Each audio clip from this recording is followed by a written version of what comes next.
Problemas técnicos.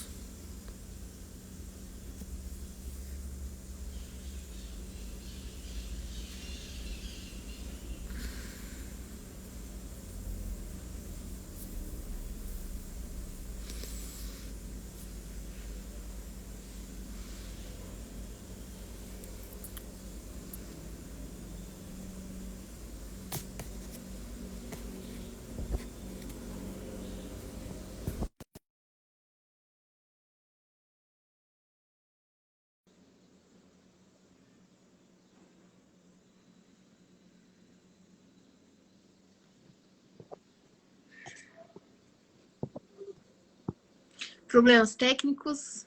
Pareceu que você não estava conseguindo entrar. Eu meio que fui tirado do lance, fui cuspido para fora. Acho que é porque eu te convidei e você me convidou, eu te aceitei, aí ele ficou meio confuso, eu acho. Assim, porque de uma hora para outra começou a passar ao vivo aqui e eu tava me vendo já em delay, assim. Virtualidade. Os paradoxos do universo paralelo. Então, acho que você Então, está se apresentando. vamos retomar e ver se estabiliza agora. Eu já estava agradecendo o convite, o espaço, né? Muito necessário a gente ter esses lugares de trocas, de comunicação, assim, já que a gente habita dentro de umas bolhas mesmo, assim, então a gente precisa oxigenar, né? Precisa ampliar o nosso contato ali. E as mídias nos fornecem uma plataforma para isso, assim. Aí uma breve apresentação, né? Eu sou de Goiás, sou um forasteiro aqui em Minas Gerais, mas já me sinto já mineiro de coração e já estou mais, moro mais de 12 anos em Minas Gerais. Agora aqui em Passa Quatro tem uns 5 anos, né, que eu estou aqui. E por causa que eu acabei de fazer a faculdade aqui, acabei também casando e vindo para o sul de Minas e me instalando. Aí já passei num concurso público, né? Então, de maneira geral, eu sou uma pessoa que se enveredou pelo campo da educação de maneira ali, né, nas licenciaturas da vida e de uma forma que foi importante. Amadureci muito dentro desse processo, nem sabia o que era dar aula, né? E posteriormente eu pude ir tanto no colégio público como no privado, poder ter uma experiência aí, passei 5 anos na docência, né, dentro da dor e da alegria, e eu tenho essa experiência para mim, e isso de alguma forma é uma formação, né? Um professor, um educador, ele nunca vai esgotar o conhecimento, ele vai ter que se munir dele para de alguma forma até se atualizar, para poder entender o que presta e o que não presta, já que a gente está no mundo de velocidades, né? Então, de alguma forma, eu tento, vou passar um pouco da minha experiência, do que deu certo, do que não deu certo, e aí, no longo do percurso também, eu vou me apresentando e trazendo mais coisas, assim, mas eu me formei em licenciatura em teatro e depois fiz um mestrado em arte, educação e sustentabilidade. E logo depois passei no concurso público e entrei na educação estadual e era funcionário público, né? Então a gente foi ver essa realidade de dentro da instituição. E toda a vida estudei em escola pública, né? Também. Isso é importante ressaltar. Eu acho que então são dois professores aqui conversando, que eu também, né, atuei como docente, tanto no cursinho popular da faculdade, comecei com aulas de química, depois fui para o particular, fundei uma escola de educação infantil, e acho que hoje em dia, eu falo que o professor, eu acho que a gente pode começar pelo que se transformou muito a educação com a chegada da internet e a pandemia que levou todo mundo para dentro de casa, né, para dar aula. Não sei se você chegou a dar aula online na pandemia, assim. Eu acho que isso deve ter sido um desafio muito grande para os professores. Eu não estava já dando aula, porque eu estava grávida na época, mas a internet ela vem assim e faz uma revolução no processo da docência, assim. E aí eu acho que o professor, ele sai desse papel de...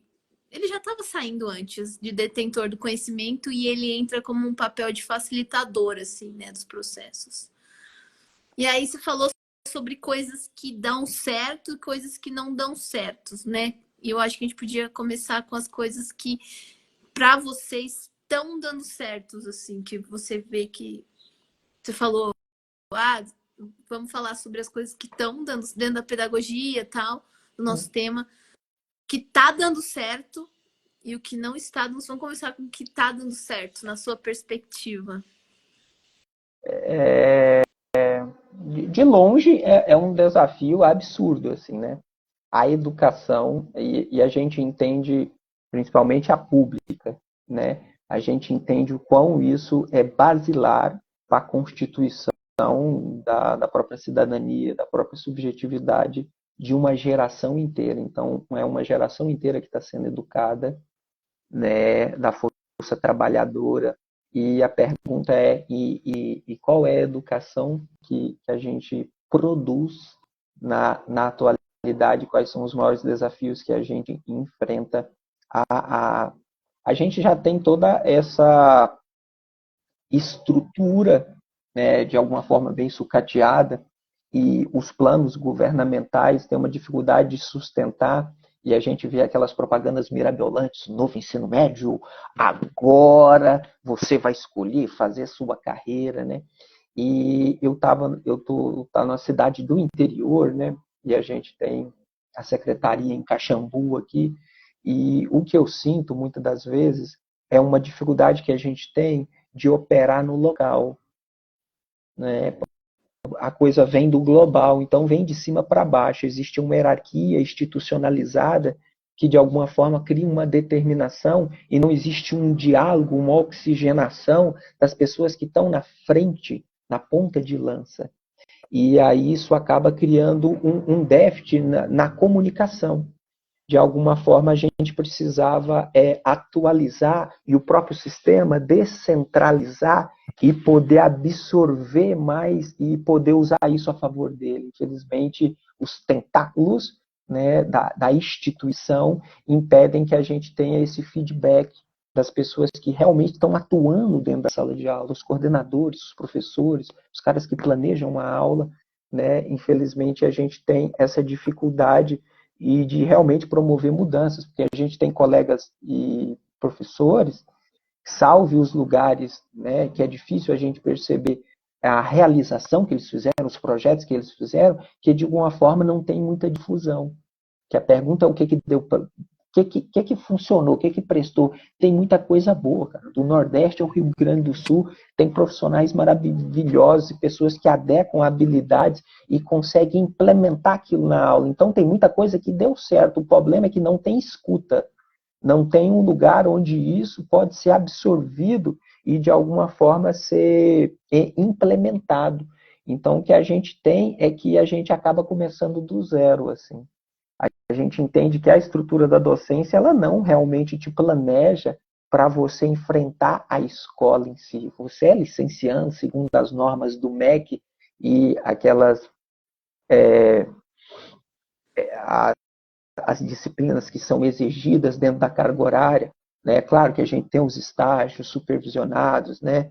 Ainda bem que eu passei por uma formação que exigia o estágio tanto público quanto privado, eram 4 tipos de estágio que a gente tinha que passar, mas mesmo assim isso é muito aquém de assumir esse lugar de autoridade e de visibilidade enquanto professor. Eu acho que o que você está falando, assim, eu penso assim que outro dia eu tive essa conversa com uma socióloga que é minha amiga e ela fala muito isso para mim, assim, que como a Nova trabalha com projetos na área de educação, principalmente no desenvolvimento de professores e nesse lugar que você está falando, o chão, né, onde acontece, a Nova foca muito nesse chão, onde está acontecendo a educação. A educação precisa refletir a localidade. O processo educativo ele precisa estar refletindo e mostrando a localidade onde ele está inserido. E aí, a partir disso, eu acredito que essa instância maior precisa ter uma capacidade integrativa dessas localidades. E aí, nessa troca entre as localidades, eu acho que a gente começa a ver o verdadeiro processo educativo, né? Porque eu acho que o verdadeiro processo educativo tem a ver com essa integração entre os diversos contextos. Eu acho que ele está muito hoje, e isso que você falou sobre a questão a questão da hierarquia, né, que vem de cima para baixo, a gente fica claro que é um plano, né? A educação não é interessante para essa hierarquia que está lá em cima. A educação, ela é ameaçadora, ela ameaça a estrutura. Quando ela é bem feita e quando ela tem uma potência de transformação, porque a educação verdadeira faz pensar, né? A educação que é verdadeiramente transformadora, ela ensina ao indivíduo a pensar por si mesmo, né? Então, eu acho que esse é o grande perigo que é a verdadeira educação que estão lá em cima, e aí eles vão usar as ferramentas para, vamos dizer assim, barrar esse processo tão poderoso da educação. A gente tem que ser muito claro, assim, apesar de ser triste, lidar com a realidade de como ela se apresenta. Então, a gente tem que interpretar aquilo, porque a gente, né, todos os professores, de alguma forma, passou pelo ensino médio, ainda quando era segundo grau, né, e teve a formação e ocupou esses dois lados, né, tanto quanto o produto educacional, e ele foi também trabalhar na ponta de fazer esses produtos também, que não deveria ser visto assim. É que a educação, de alguma forma, deu muito certo num plano geral, quando a gente observa na estratificação social, com uma ideia de mão de obra desqualificada e barata. Então, a gente tem que entender que ela atende um chamado do mercado, que é a escravização moderna, né? Quanto menos qualificação profissional tiver, menos chance ele vai ter, mas ele vai ter que se subjugar. Então, ela dá muito certo nesse sentido. Porque não desprezando ou desqualificando qualquer profissão, mas você ter que enfrentar uma mão de obra desgastante, aviltante, né? Desrespeitosa muitas das vezes, por uma falta de qualificação, por uma falta de currículo, né? Que a própria educação não te fornece isso num campo de trabalho. Então, o que acontece é que ela presta um serviço muito bem engenhado, né? Porque a gente tem toda uma infraestrutura brancada por isso, né? E me perdoe aqui, né? Os caixas de supermercados, os lavadores de banheiro, e eu falo isso com a pessoa que eu já trabalhei nesse lugar de garçom, já trabalhei em copeiro de hotel. Não é um problema nenhum fazer isso. Agora, o problema é quando você não tem escolha. Isso é que é a sacanagem. O problema é quando é retirado da sua formação a possibilidade de distinção. E aí é o que te sobra. E hoje é tão terrível, era para falar bem, mas já começa desgastando, né? É tão terrível que muitos professores estão presos no próprio carro. Na falta de possibilidades. Né? Hoje a gente entende que é um dos profissionais mais mal remunerados que existe quando você pensa numa formação. Eu conheço pessoas que têm pós-graduação, né? E dentro do tempo de formação que você usa dentro de uma docência de 4 anos e meio, de 5 anos, de diversas áreas, dentro das licenciaturas, se você vê per capitamente, talvez é o sujeito mais explorado dentro dessa estrutura. Porque eu tinha aluno meu que trabalhava em loja e com as suas remunerações e abonos, ele conseguia tirar o equivalente a eu. Então, é se perguntar assim, o quão inglório é o lugar onde eu estou também, de fato, de alguma forma, defendendo, que é o cargo, né, o cargo de professor. E muitos dos meus colegas, né, que têm filhos, que estão numa situação assim, que moram de aluguel, eles precisam dobrar para poder, vai ter que trabalhar em 2 escolas, vão ter que, né, pegar mais turnos. E aí você vê a engrenagem, que aí o desgaste começa para poder ter um pouquinho mais de qualidade de vida, essas pessoas começam a sucumbir na própria itinerário que vai acontecer. Então, são pessoas, professores super sobrecarregados. Que o próprio mercado determina que eles vão ter que ter uma rotina aviltante para poder ter um pouquinho mais de, digamos assim, de benesses com um salário que é muito sucateado. E aqui a gente tem um governador que não, de alguma forma, não fortaleceu muito essa classe. E, infelizmente, a gente, né, passa por isso também. Isso não é aleatório, né? Isso é um projeto que a gente está falando. Isso não é uma aleatoriedade de que é assim porque aconteceu, né? Isso já é um projeto que vem há muito tempo sendo construído.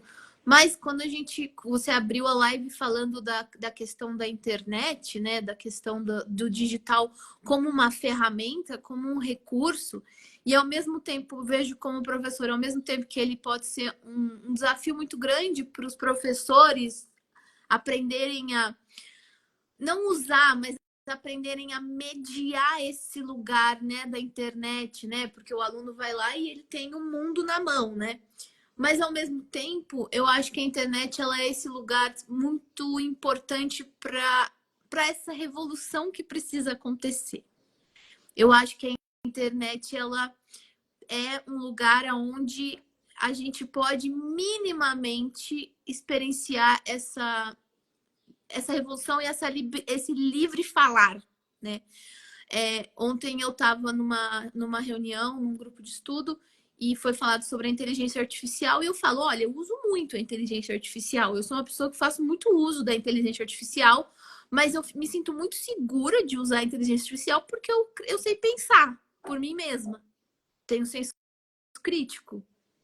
E eu acho que o grande desafio que está vindo aí da inteligência artificial, do aumento da tecnologia que vai ser cada vez maior, é que a gente vai. É essa questão de aprender a pensar. Só que os espaços para desenvolver esse pensamento não são criados dentro de um ambiente formal escolar. E aí eu acho que cabe a professores como eu, como você, que criam espaços fora da escola para alunos, né, para que eles possam encontrar esse lugar onde eles vão ser escutados, onde eles vão ser trabalhados, onde eles vão encontrar. Então eu acho que da minha perspectiva, acho que é importante apostar na escola, mas a escola está tão enraizada dentro de um projeto burocrático que nós que pegamos e saímos da escola e falamos, então tá, então é muito burocrático, então eu vou abrir aqui um espaço extra onde esses alunos podem chegar, como o seu espaço que você está construindo com a RAF, já faz uma atuação, eu acho que você deve receber alunos no seu espaço. E a Nova como um espaço onde eu abro para as pessoas conversarem e discutirem e trago alunos para falar. Então eu acho que essa o olhar assim mais otimista do processo, assim. Eu acho que, né, nessa ideia que a gente estava retomando lá na relação do que acontece no local, né, de como você nutre com o pertencimento do que você já tem ali, né, com a matéria-prima que a gente tem, porque a gente tem uma localidade, a gente tem um clima, a gente tem uma vegetação, então a gente tem toda uma coisa já dada do qual a gente opera em cima. Então, a meu ver, a gente precisa criar justamente esse espírito subversivo, porque de alguma forma, para fazer frente com as estruturas dadas, precisa de uma mandinga. A gente precisa revitalizar o nosso estado de negociação, porque senão a gente é engolido no processo nesse sentido. Então, agora, como é manter essa perspectiva, essa altivez, essa sacada, que no fundo a escola é um terreiro, né? É um terreiro de trocas geracionais que estão ali, porque é filhos de fulanos e ciclanos e que de alguma forma eles são os representantes dessa nova geração. Eu gosto. E aí diante de um Pode falar, pode falar. Não, eu gostei muito do que você falou da escola, assim, dessa ideia da subversão. Eu gosto disso. Eu sou uma pessoa que olho como de praticar a subversão nesse ambiente. A subversão no sentido de ir contra o que está estabelecido, né? E E eu acho que realmente o que você está falando em relação à escola ser um terreiro, acho que você pode trazer essa descrição da imagem do que é você que trabalhou com isso, trabalha com as práticas de rituais, né? O que seria uma imagem de um terreiro no sentido, né, que você quis encaixar, assim? O que é dizer que a escola... Você entendeu o que eu quis te perguntar? Sim. Então, quer dizer, levando já para as nossas práticas africanas, de matrizes africanas e ameríndias aqui, quando eu chamo uma sala de aula de terreiro, porque é o encontro geracional, né, de pessoas na mesma idade e que estão ali para trocar folha, né? De alguma forma existem demandas e o terreiro se faz por quê? Porque existe uma anarquia, já que a instituição determinou, mas dentro da sala se cria uma outra força operando no outro nível. Porque não dá para controlar, pode pôr câmera, pode pôr regimento, pode pôr uma série de, digamos assim, de vigiar e punir, controlar a situação, mas a sinergia que encontra daquelas pessoas, principalmente quando a gente lida com jovens, aquela pulsão de vida, aquela vitalidade, aquele anarquismo natural daquelas pessoas, eles são naturalmente revolucionários, porque eles têm um outro modo de perceber. Falta organização? Falta, mas pelo simples fato de estarem ali junto, eles comungam muita coisa desse pertencimento quando você nega aquilo que não faz sentido, buscando algo que seja, digamos assim, substancial. Então, o terreiro, ele opera num sentido anárquico. Quando você tem esse encontro das pessoas, ele subverte a ordem que determina uma aula, né? Vamos lá, 35, 40 alunos, 50 minutos de aula, intervalo, tal professor, tal matéria. A gente tem toda uma estrutura, as cadeiras, a conformidade já determinada. Quando as pessoas invadem aquele lugar é subvertido naturalmente. Aquilo transcende a sala de aula, porque você tem múltiplos atravessamentos acontecendo, emocionais, físicos, espirituais. Você tem pessoas de muito conhecimento, de experiências diversas, de tradições familiares diferentes. E eles, politicamente, começam a trocar. O próprio professor, quando você está na sala de aula, você não precisa falar nada, mas o simples fato de você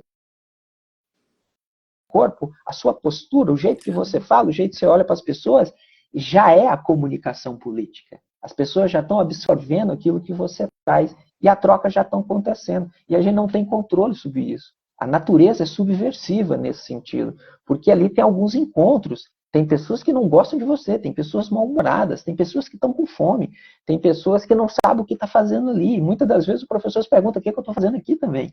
Então, quer dizer, tem uma natureza que de alguma forma, ela é não controlada dessa forma.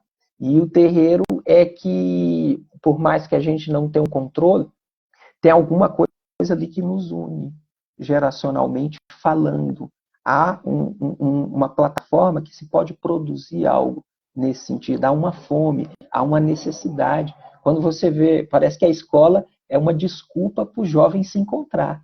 E não existe outro lugar numa cidade onde você encontra toda essa força juvenil gratuita, como na escola.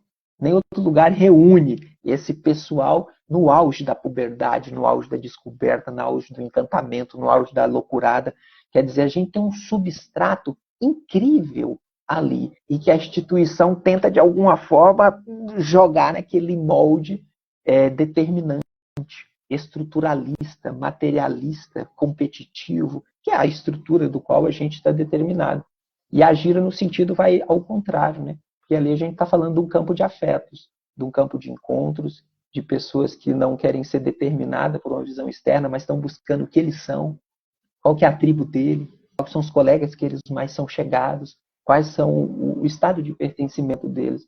Então a gente tem essas trocas que subvertem a ordem dos 50 minutos, que subvertem a ideia de professor, de autoridade, nesse sentido. É claro que precisa da condução, é claro que precisa do facilitador ali, mas a pergunta que o facilitador vai fazer é o que realmente eu posso fornecer para essas pessoas que possa fazer a diferença na vida. Eu como facilitadora, assim, hoje em dia eu acho que eu tô facilitando uns 4 grupos, assim, eu tenho percebido que o meu papel maior é em silêncio. E o meu grande papel em silêncio é dar sustentação para que essa troca aconteça. Então, eu vejo que o meu papel como facilitadora, ela não é nem sobre detenção de conhecimento, é sobre ter uma estrutura.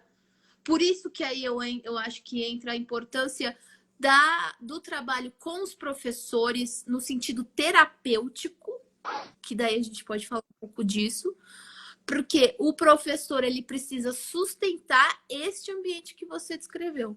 Então, ele precisa ter uma estrutura para ele conseguir fazer com que esse ambiente, num terreiro, tenha as pessoas sustentando ali aquela energia, né?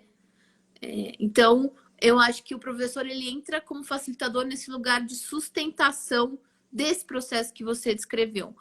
E eu sigo batendo na tecla de que a gente precisa de criação de organizações que são subversivas a questões tradicionais, à escola tradicional.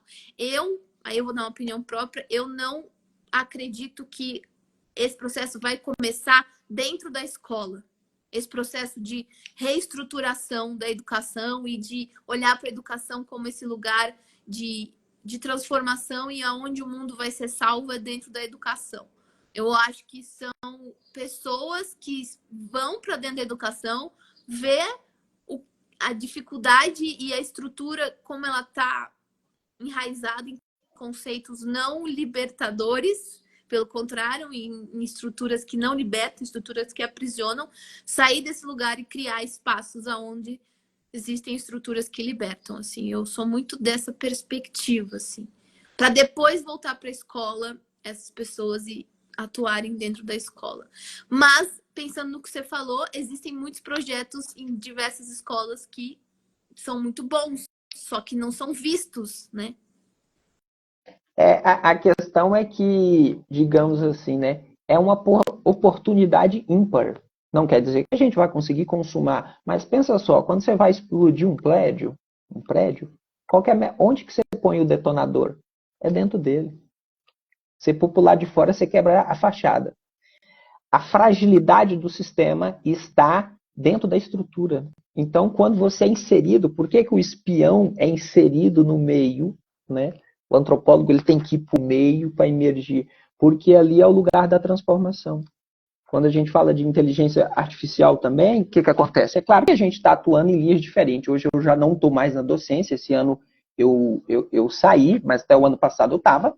Mas quer dizer, existem agentes que estão infiltrados ali e que continuam essa missão. Eu posso continuar ela ali fora, mas ela tem um valor diferente quando eu estou institucionalizado, porque é mais frágil.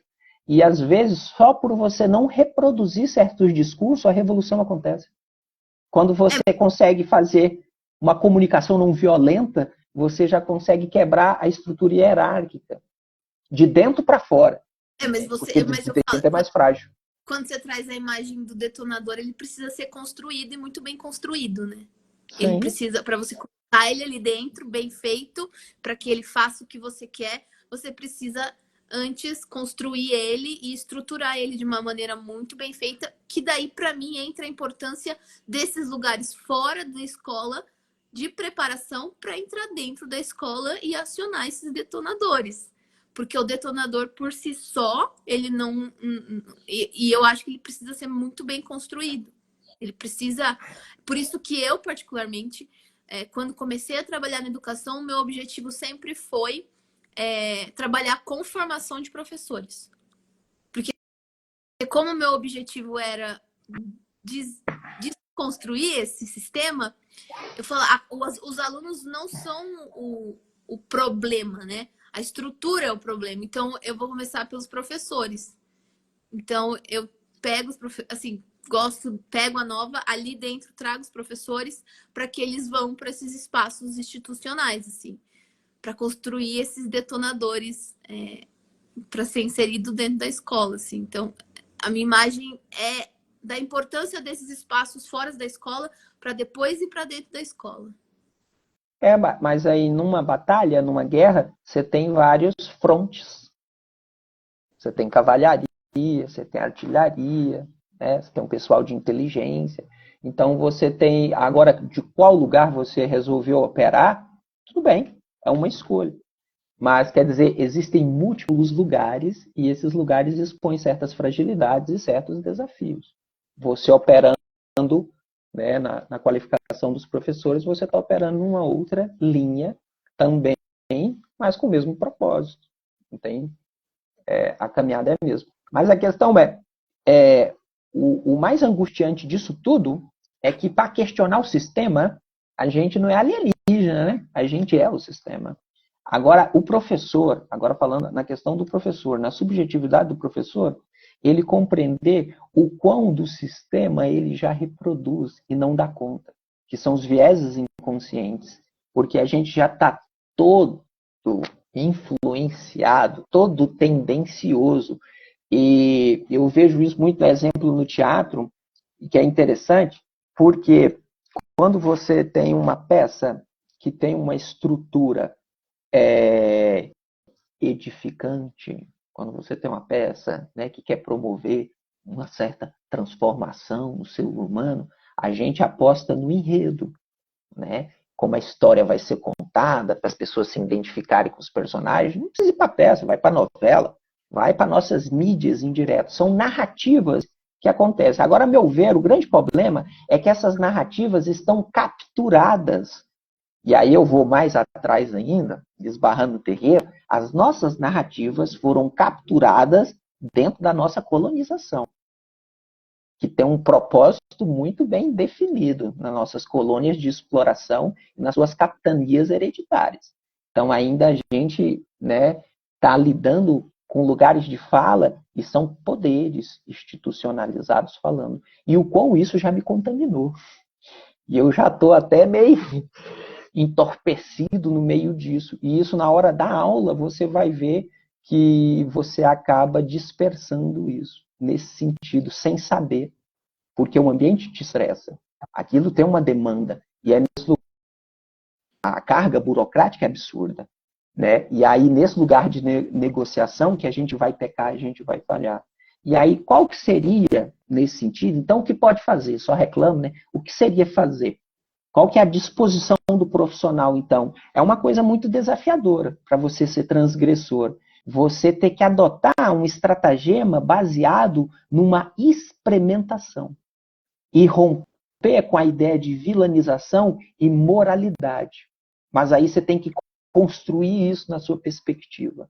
Como eu retiro a moralidade dos meus vieses, das minhas falas, dos meus julgamentos? Eu tenho que trabalhar a conduta do meu julgamento.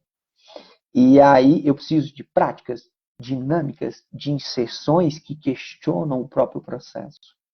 E aí eu preciso me munir disso em vida. Né? Eu não posso sugerir um alimento para as pessoas que eu não consumo ele. A gente precisa de práticas transgressoras na nossa vida. E aí a gente entra na ideia do ritual, que a gente tinha mencionado. Quer dizer, eu observo o ritual como revitalizador do nosso sistema imunológico. A cultura é o sistema imunológico da sociedade. Quando ela é minada, quando ela é massificada, ela está sendo manipulada. Isso são antibióticos artificiais. E a gente perde a capacidade de responder de maneira natural, eficaz. Então, como que a gente pode, o profissional, dentro da sua aula e dentro da sua vida, também trazer e reivindicar os processos ritualísticos para a sua vida, para o seu cotidiano. Basicamente, o ritual serve para quê, meus amores? Para fazer um antídoto contra um universo disperso, cheio de estímulos brilhantes, de internets e de uma série de coisas que nos capturam a nossa atenção, para que a gente possa estar num estado de presença. O ritual, no primeiro momento, ele é justamente devolver a capacidade do habitar o aqui e agora. A capacidade incrível que a gente esqueceu, que é de encarnar o próprio corpo. encarnar a percepção. Então, o ritual, ele sugere ciclos e minha consciência em relação a esses processos de tempo e como eu consagro a minha entrada e minha saída dentro dos meus processos. Então, cada pessoa pode criar um próprio ritual, é uma sugestão, a partir do momento que você acorda, a partir do momento que você se alimenta, a partir do momento que você vai dormir, a partir do momento que você vai trabalhar, como você pode introduzir o ritual da sua maneira, de maneira que a ritualística traga a sua percepção para o aqui e agora e ele perceba que o movimento da vida está se encaminhando para aqueles processos e você possa entrar nele sóbrio. O ritual encerra uma sobriedade e a nossa capacidade de acessar elementos do inconsciente. Por isso, o ritual ele tem esse artesanal também nosso. Todo professor tem a sua ritualística, né? As suas roupas, o seu modo de agir, o que ele pensa antes. Então, a gente pode começar uma organização para que, de alguma forma, a gente possa compor algo mais estruturante, mas que ele seja singular, e aí pertence a individualidade de cada pessoa, para que ela possa extrair força daquele local e trazer esse estado de presença. Por quê? Porque o ritual ele vai agregar forças psíquicas, emocionais, físicas. E que tudo isso está sendo capturado.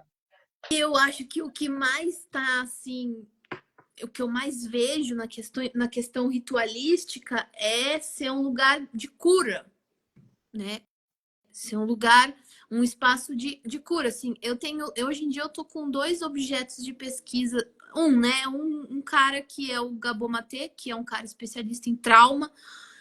E trazendo essa questão que para mim hoje em dia tá muito importante, que é a relação do trauma com a autenticidade. E eu acho que o ritual, ele traz... dia a dia, por exemplo, eu tenho um ritual de manhã que eu medito todo dia de manhã e todo dia à noite, 10 minutos. Esse ritual, eu percebo que ele é o momento onde eu trago a minha presença, trago a minha sombra, porque a meditação ela é um momento onde você vai ver a velocidade dos seus pensamentos e você vai, de alguma maneira, eu demorei muito para ficar zerada de pensamento. Hoje em dia eu também, é raro esses momentos. E é um lugar de cura. Então eu acho que o ritual, como a gente está falando de uma sociedade traumatizada e doente, no sentido da palavra, a gente está doente. Eu vejo a doença em mim atuando pelas questões sociais que eu vivi, né? Então eu acho que essa ritualística individual e coletiva com maior potência é um processo de cura. E o que eu tenho falado, né? A novela tem um subtítulo que é Amor pela Existência. E como que a gente chega nesse amor aí, né? Como que o amor é uma coisa tão falada, tão citada, tão, né? E eu penso muito sobre isso. E eu acho que hoje, na sociedade que a gente vive hoje, o maior ato de amor que a gente pode fazer é se curar. Eu acho que esse é o grande ato que a gente tem que fazer para a gente começar a dar passos. Ixi, ele travou. Para a gente começar a dar passos para esses lugares mais sociológicos complexos. Eu gosto Chegou. da frase, eu só para finalizar, eu gosto muito, isso me traz paz. E eu, quando estou com paz, eu atuo de uma maneira muito melhor nos meus ambientes que eu estou facilitando, que é a simplicidade e a complexidade resolvida. Isso, para mim, me guia na minha prática, constantemente. Eu concordo e jogo mais pimenta, assim, numa frase que é maravilhosa, eu não sei de quem é, está voando aí na internet, mas ela traz uma força absurda. E é uma coisa extremamente simples, mas o quão ela é complexa. A frase é o seguinte: antigamente o futuro era melhor. Gostei. Eu vou... Então, isso é absurdo. É absurdo num sentido onde que não é se dar mais o luxo de ter que se curar ou se estabilizar, Não, é uma medida de salvo-conduto, a gente está sendo intimado. Nossa missão, ela passa a ser uma cura da nossa própria anseio familiar que a gente vive. Toda família tem as suas doenças, os seus percalços. A gente está sendo intimado como missão minimamente tentar equilibrar, equalizar o campo do qual a gente já veio. Sem distinção. A gente já está assim, intimado para a guerra. O bagulho ficou louco mesmo. Então a gente já tem essa carga ali, e toda a família vai ter os seus BOs específicos, traições, né, doenças, infortúnios, mentiras, vícios, todos os tipos de percalço. Então, se aquilo de alguma forma eu perceber e conseguir ter forças para poder mitigar aquele impacto, eu vou poupar a próxima geração. Então a gente já tem uma missão de não passar certas coisas para frente. Né? E é desafiador. Isso é, eu vou falar agora. Tem coisa que a gente não vai dar conta. Eu vou falar como mãe. Vou falar como mãe, né? Porque eu já tô nesse processo de ter uma assim, né? Logo aqui, né? E eu percebo assim que casa de ferreiro, espeto é de pau. Eu sou educadora, mas com a Cecília eu sou mãe. E eu vejo o quanto essa ancestralidade atua e o quanto eu tenho que me educar, o quanto eu tenho que mediar essa ancestralidade doentia em algum aspecto. Tem os aspectos ótimos que eu recebi dessa ancestralidade, mas o quanto eu tenho que me esforçar. E eu falo, eu não estou cansada fisicamente, eu estou cansada de alma, porque é uma luta ali de você desconstruir os padrões, porque e você passa alguns padrões. Porque você tem que estar praticamente vigilante o tempo inteiro. Porque esses padrões ancestrais estão atuando o tempo inteiro em você. Então, é o que você falou. A gente está intimado. A gente está intimado porque eu tenho uma aula no curso de liderança solar que fala assim, será que o futuro existe? Será que ele existe? Ele pode existir para a natureza, para a terra, mas será que ele existe para o ser humano? Será que... Ou como ele existe? Como que o futuro existe? Entendeu? E ao meu ver, o ritual, ele consegue abrir um espaço no seu espaço-tempo, no seu cotidiano, que já está todo demandado. Na nossa agenda, a gente entende o que é a agenda atual do homem moderno, da mulher moderna, é aquela loucura, né? Ainda mais para quem é mãe. Então, a gente tem menos tempo e a gente precisa de mais sobriedade para poder usar ele a nosso favor. As ritualísticas nos ajudam tanto a gente reverenciar aquilo que de alguma forma chegou através do meu clã familiar e são bênçãos, e eu honrar isso, e também aquilo que são infortúnios, e eu de alguma forma conseguir desvencilhar disso. Porque é os dois lados. Vai estar ali atuando e influenciando. Entrando já na questão terapêutica específica, sem meandros mesmo, indo diretamente assim, a gente tem que ser muito direto no sentido assim que a gente está lidando com o trauma humano, né? O cardíaco da Terra está em sofrimento. A gente fala muito de amor, é porque a gente está distante dele. E aí a gente tem a saudade.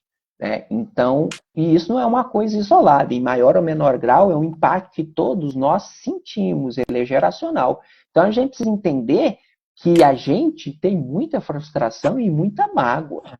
Né?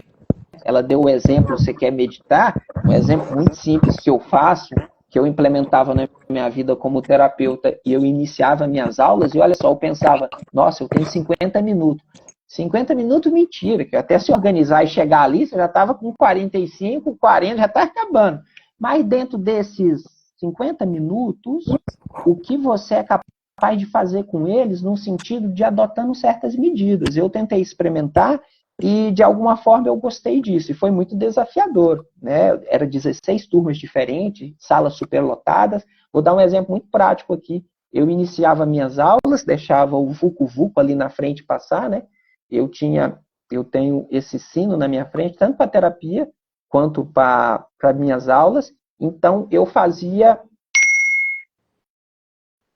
esse start inicial, e eu sugeria, né, a mudança da postura na posição, o alinhamento da coluna, o encaixe do quadril, puxar uma respiração um pouco mais profunda, ficar consciente dos meus sentidos naquele momento.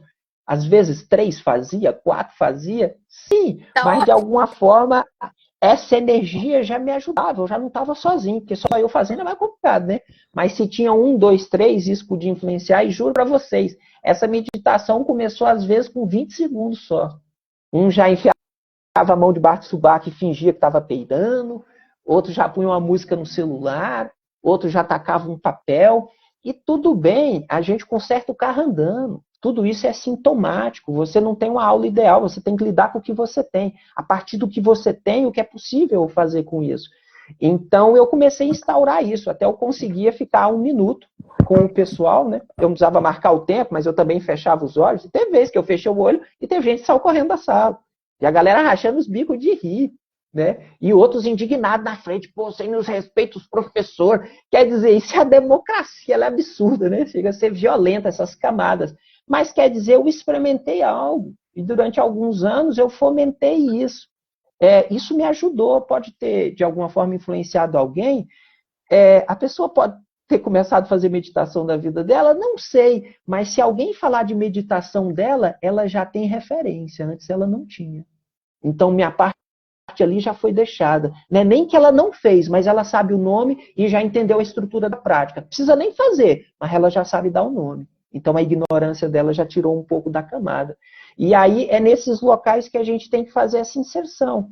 Mas aí, voltando para a terapia, o que acontece? É muito clássico, né, gente? A gente sofre a dor do mundo, a dor do abandono, a dor da rejeição. Todos, em maiores e menores graus, os nossos traumas vão reverberar nessa nossa fragilidade, que vai ser as nossas sombras. Nossas sombras têm muita carência, muita megalomania dentro de nós, porque a gente não teve um amparo suficiente. A gente foi negligenciado e, posteriormente, a gente foi comparado, exigido. Isso tudo machucou muito a nossa relação com a nossa própria natureza.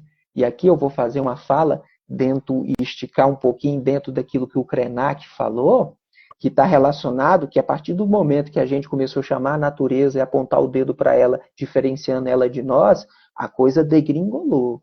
Porque aí, né, estamos separados, há um apartheid, e esse apartheid é promovido pela colonização. A fala do colono é extrativista. A natureza é para o meu bem, usufruto. Ela não é um parente, ela não é sangue do meu sangue. Quer dizer, a gente só está aqui porque a terra permite. E tudo que a gente come vem dela. Então a grande mãe nos alimenta e nos sustenta. Só que a gente é um filho ingrato. A gente é uma geração muito ingrata, porque a gente cospe no prato que comeu. A gente não valoriza isso. E aí o que acontece? Da onde você acha que vem essa ingratidão?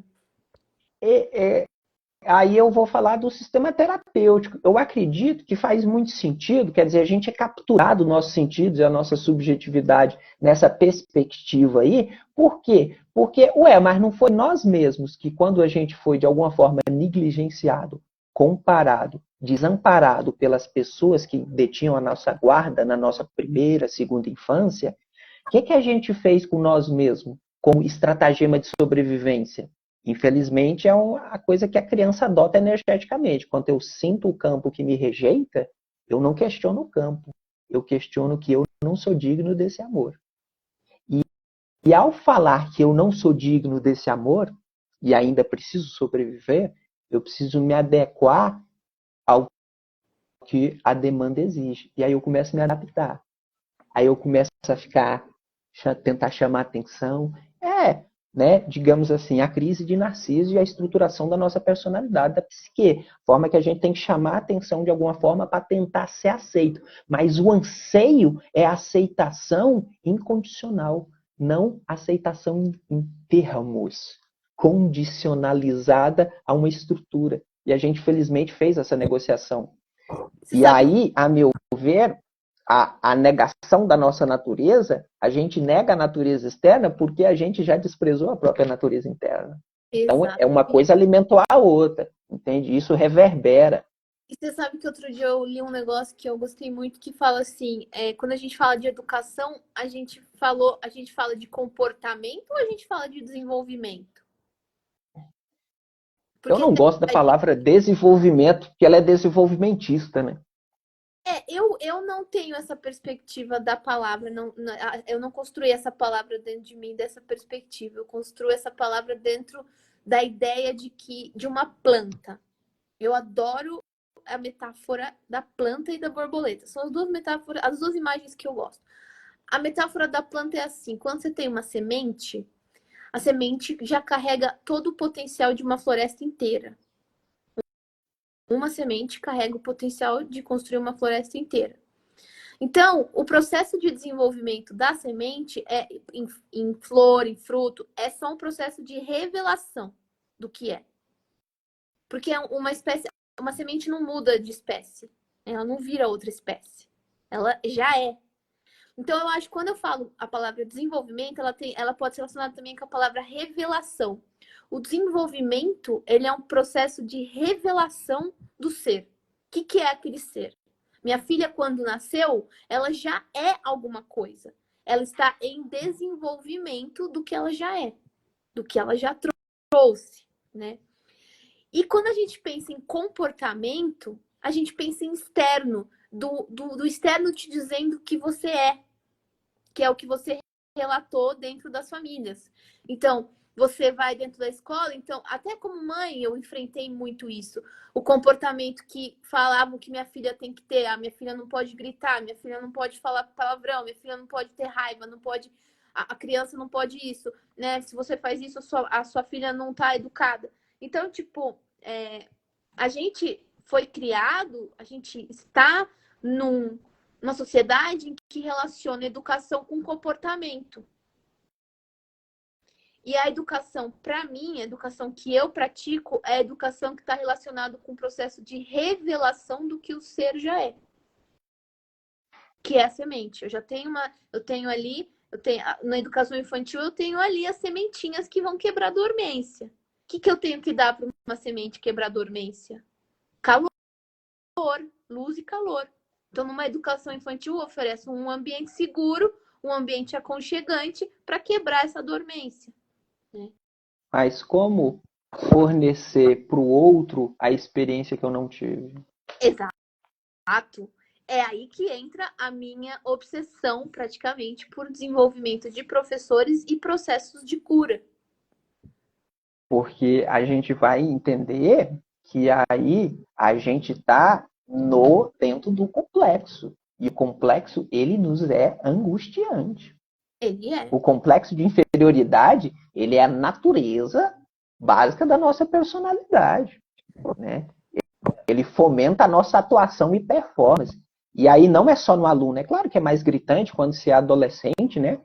Mas ao mesmo tempo em nós, como aquilo reverbera e o aluno me ajuda a atualizar, é muito dramático, assim. Eu tive a oportunidade da aula do 6º ano para pessoal do ensino médio e no final, até o 3º. Então, vamos entender ali, você vê uma transformação que você não acredita. Só quem tem a prática de pé no chão, assim, do 6º ao 3º. A experiência de chão de fábrica é que o que tem uma criança de 9 para 10, de 10 para 11, 11 para... Peraí, o que acontece com aquele jovem que mandava cartinha para você, que pendurava na sua blusa e arrancava seus botões, que chamava você de tio, né, que tinham até uma idolatria paterna ali, e que vai acontecendo com aquele adolescente que vai se ensimesmando, que vai se fechando para dentro dele? Quer dizer, existe na nossa estrutura social um lugar onde essa semente começa a ficar cozida. Que é o que a gente está falando até agora. Mas é o que eu sempre te falei, né? Nos processos que a gente trocou. Eu, particularmente, sou uma otimista realista. Eu visto essa roupa. Eu sou otimista realista. Então, vamos falar da realidade, mas vamos falar não do ideal, mas vamos falar do que é. Porque o que é, na essência, é bonito. Para mim, o que é a essência, a essência. Se a gente for tirar todas essas camadas que a gente falou, é muito bonito. A essência que o ser humano é. Então, eu acho que a gente nunca pode esquecer dessa essência que está aqui e isso acaba sendo para mim, o combustível de me curar. E eu gosto da ideia de que educação, se eu fosse resumir educação para mim, para a gente já ir indo para o final, aí eu vou te fazer uma pergunta. Educação é autoeducação. Para mim, isso é o que também me guia, que educação é autoeducação. Não, você falou, não tem como eu dar ao outro o que eu não tenho. Então, primeiro eu preciso desenvolver em mim para depois dar ao outro. E hoje eu tive uma conversa de que você dando para você conquistando dentro de você determinada coisa, você naturalmente dá ao outro aquilo que você conquistou. Então, eu queria terminar essa live te perguntando o que para você é educação? Para mim, educação é o espaço do descobrimento e da atualização da própria geração. É um berçário, é gestativo. Então, quando a gente vê a semente, a gente vê um florescer e a gente reconhece a espécie, o perfume, a forma, as características. Então, quer dizer, a educação deveria se furtar e precisar extrair das pessoas o seu perfume e não vender jequiti para elas. Entende? Então, a educação precisava apostar na singularidade rebelde de cada ser instaura no ambiente. Cada ser tem sua própria força, seu próprio DNA. E existe ali pontos que precisam ser honrados e que precisam ter espaço. Educação é espaço gestacional. Porque a potência, até o fogo para queimar, precisa de oxigênio. Se não tiver um espaço, lembra, né, do semeador. Tem sementes que caiu na pedra, tem sementes que caiu no solo não fértil. Então, como produzir um solo fértil para revelar a verdadeira natureza? É uma experimentação. Não existe acerto, eu não posso ser moral, não existe ideal também. É uma busca, é uma inquietação, é uma angústia nesse sentido, mas também é um desafio latente para nós. Como fornecer minimamente um espaço de acolhimento da sensibilidade, da carência, da fragilidade, da urgência do ser, a partir da minha própria escuta interna. E é muito contraditório falar para uma pessoa se tornar sensível num ambiente de caos e guerra que a gente vive hoje. E a gente precisa acordar a nossa sensibilidade, porque ela nos direciona os caminhos. Ela nos mostra os processos que dizem respeito a nós.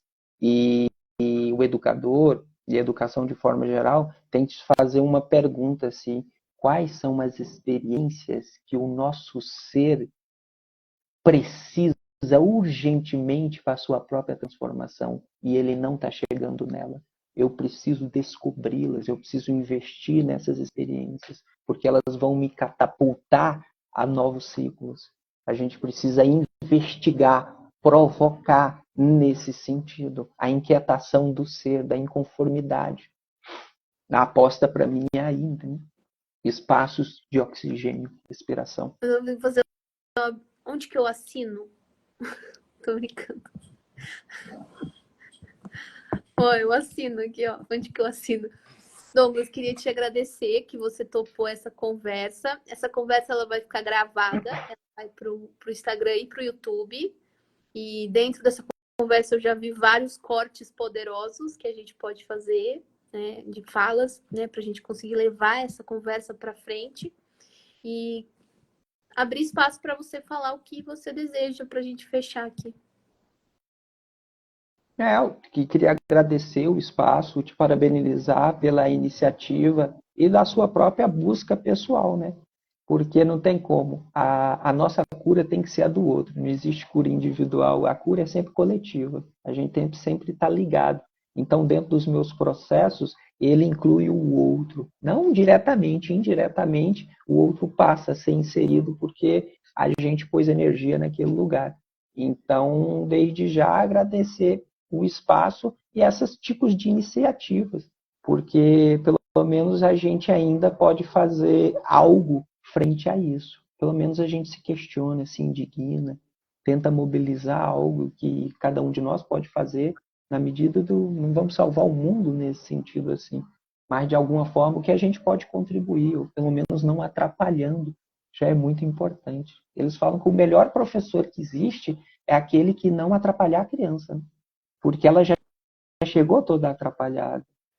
Né? Uma pessoa que conseguir criar espaço e arejar o lugar da pessoa até reconhecer o próprio estranhamento do ser, porque essa vai ser a nossa grande batalha, assim, no fundo, ser individual, ser único no lugar que quer nos reproduzir é muito revolucionário. Ser é um desafio incrível que está sendo posto para nós. Extrair de nós aquilo que nos torna único. Não para ser melhor, não, para nos diferenciar. E essa diferenciação cria uma singularidade. Toca o outro a buscar o que ele é também nesse sentido. E somos buscadores nesse sentido. Ainda bem. Ainda bem. Obrigada, querido. Bom descanso, bom trabalho. Não sei o que você vai fazer. E estamos juntos aqui. Seguimos juntos nesse processo de construir o ser. O universo esbarra a gente de algum jeito. Sim. E as coisas se encontram. Eu sou muito grata por você, pela cura que a gente já compartilhou juntos, né? Ah, sim. Com certeza. E pela oportunidade, e pela sua própria busca, né? Então, Só tá alegria. Bom. Só alegria. Eu vou... Enfim, já falei, vai ficar gravado aqui, a gente vai compartilhar, você vai ser colaborador e o pessoal que está no seu Instagram vai ver e no meu também. Porque eu acho uma conversa preciosíssima que precisa ser vista e ouvida para trazer também mais pessoas para essa conversa, né? Essa conversa ela pode continuar, a gente pode continuar ela em outros momentos e outros espaços.